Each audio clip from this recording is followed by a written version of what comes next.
Intellectual humility is the recognition that you have imperfect knowledge about the world. There are many things that each of us don't know.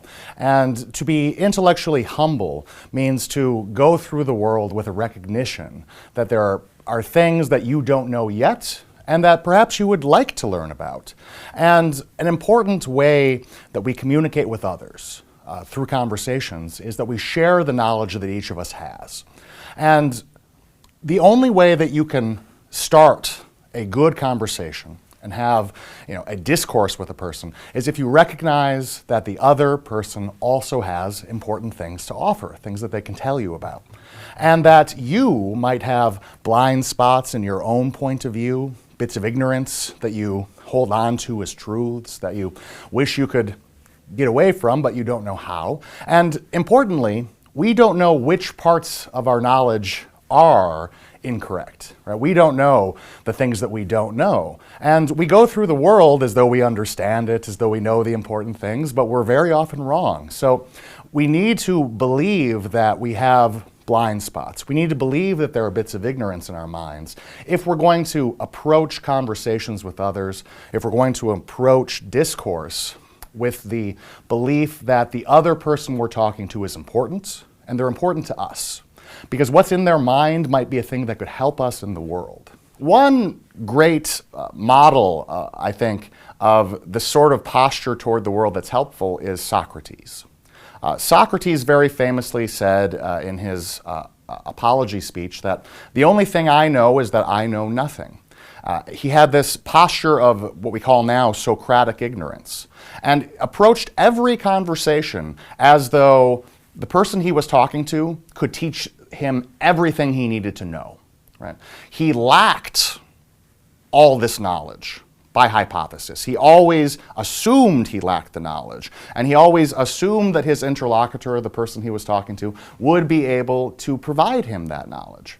Now, in the dialogues of Plato, we see again and again that Socrates is frustrated, right? That he doesn't end up learning what he desperately needs to know. He continually lacks this certainty.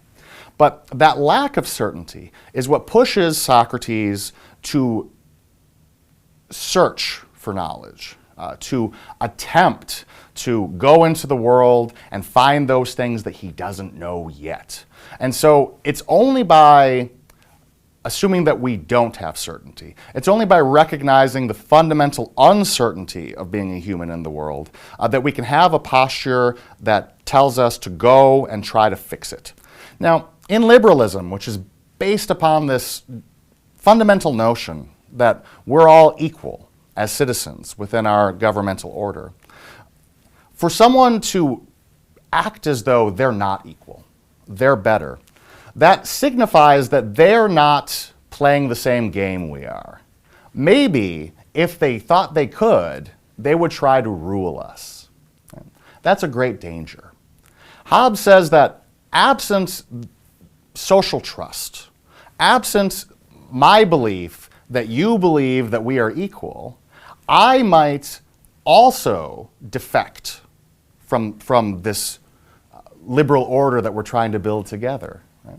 The whole notion of liberal democracy says none of us naturally rule anyone else. No one is, as Jefferson put it, born booted and spurred to ride the rest of us by the grace of God. Right? And if you act without humility, if you act pridefully and arrogantly, you tell us you think you have a pair of spurs on. And if I worry that you have a pair of spurs on, then I might not want to work with you. I might not trust you enough to live in a society with you. And so liberalism requires us all to act with humility, to treat others as equals, as people who might have something important to say.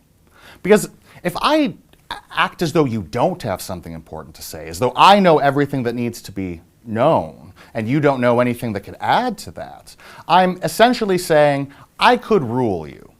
Right? I could tell you the things that you need to know that would make your life better. And if we look at, for example, Plato's Republic, right, where we see this vision of a philosopher king, right, we see that there are sorts of governmental order, aristocracies and monarchies that are based upon the notion that we're not all equal. Right? That some people have privileged access to information that others lack. The extreme version of this is a theocracy, where the ruler has direct access to God's wisdom, which we all lack, right? Which would mean that, of course, that person should rule us and we should merely be ruled, right? So there are systems, governmental systems in this world that are based on human inequality, right? But liberalism is not one of those, right? Liberal democracy has as one of its key premises that we're all equal in these important moral and political ways. And if we want to maintain a liberal order and not to run the risk of a return of monarchy and aristocracy and all of these much more unfree forms of government, then we need to maintain the social trust that's necessary to live with each other as equals. And that requires treating one another as equals, which requires having some humility.